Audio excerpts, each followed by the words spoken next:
দিদি, তোর নতুন ফ্ল্যাট থেকে ঘুরে এসে মাকে বললাম সব কিছু খুঁটিয়ে খুঁটিয়ে।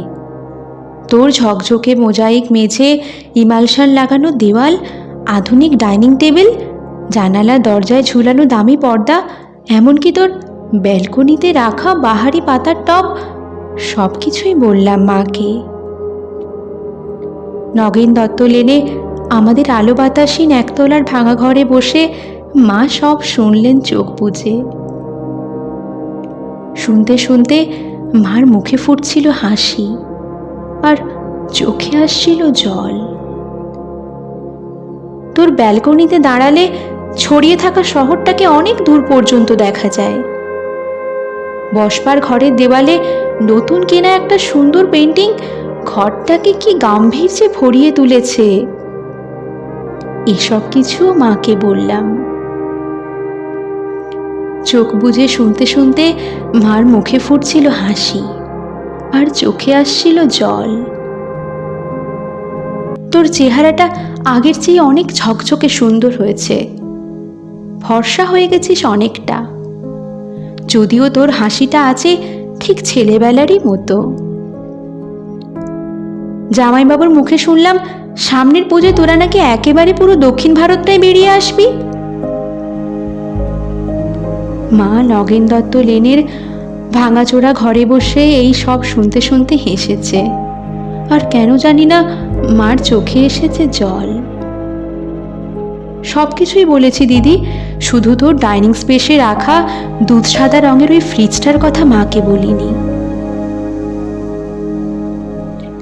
তোর বিবাহ বার্ষিকীর উজ্জ্বল সন্ধ্যায় তুই যখন গা ভর্তি গয়নায় অপরূপা হয়ে ফ্রিজের মাথায় হাত রেখে হাসছিলি, তখন যে তোকে কি দারুণ সুন্দর লাগছিল, মাকে বলিনি সে কথাও। বিবাহ বার্ষিকীর সন্ধ্যায় তোদের আনন্দ উজ্জ্বল অ্যাপার্টমেন্টে তুই আর জামাইবাবু যখন এই ফ্রিজটার পাশে দাঁড়িয়ে হাসি মুখে মালা বদল করছিলি, রসিক বন্ধুদের অনুরোধে আর ক্যামেরার ফ্ল্যাশ ঝিলিক দিয়ে উঠছিল উপচে পড়া খুশির মতো, তখন ঠিক তখনই দিদি আমার চোখের সামনে স্পষ্ট হয়ে উঠেছিল হাসপাতালের করিডোরে বাবার ভেঙে পড়া মুখ। ভেতরে মা তখন অপারেশনের পর অচৈতন্য। ডাক্তার এসে বাবাকে বললেন চোখটা বোধহয় আর বাঁচানো গেল না, তাও একবার চেষ্টা করে দেখতে পারেন মাদ্রাজে, যদিও সে অবশ্য অনেক অনেক টাকার ব্যাপার।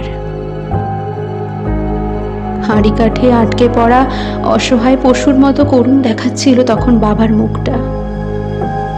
সিঁড়ি দিয়ে আস্তে আস্তে বাবা আমার কাঁধে হাত রেখে বলেছিলেন, কমলাকে সারা জীবন শুধু দুঃখ কষ্টই দিলাম, সুখ দিতে পারলাম না। আজ ওর চোখ দুটোও চলে গেল, সবই আমার কপাল।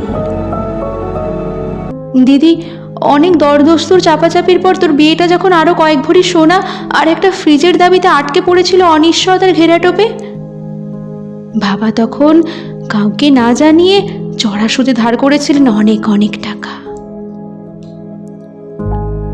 সামান্য মাইনের প্রাইভেট কোম্পানি চাকরি করা বাবা বেঁচে থাকতে থাকতে অন্তত একটা মেয়েকে পার করা দুরন্ত আশায় ঝুঁকি নিয়ে ফেলেছিলেন অনেকটা।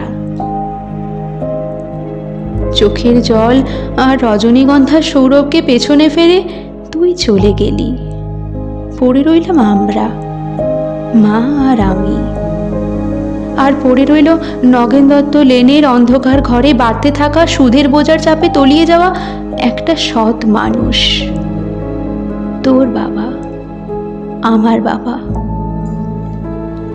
দিদি, তোর গা ভর্তি গয়না আর ওই দুধসাদা ফ্রিজটার কথা মাকে বলা হয়নি কিছুতেই। দৃষ্টিশক্তি খুইয়ে বসা মাকে বাবা বলেননি কিছুই, শুধু অসহায়ের মতো খুঁজতেন মার মুখে একটু হাসি, বড় মেয়ের ভালো ঘরে বিয়ে হওয়ার একটু তৃপ্তি। সে হাসি খুঁজতে খুঁজতে ক্লান্ত বাবা চলে গেছেন। এখন নগেন দত্ত লেনের ভাঙা ঘরে বসে মা আর আমি আনন্দেই আছি। একটা আনন্দ বোধহয় সবচেয়ে বড়, এ বাড়িতে আর কোনোদিন সানাই বাজবে না সাহানায়। সানাই রজনীগন্ধা, বেনারসি, হইচই এসব অপ্রাসঙ্গিক হয়ে থেকে যাবে চিরটা কাল।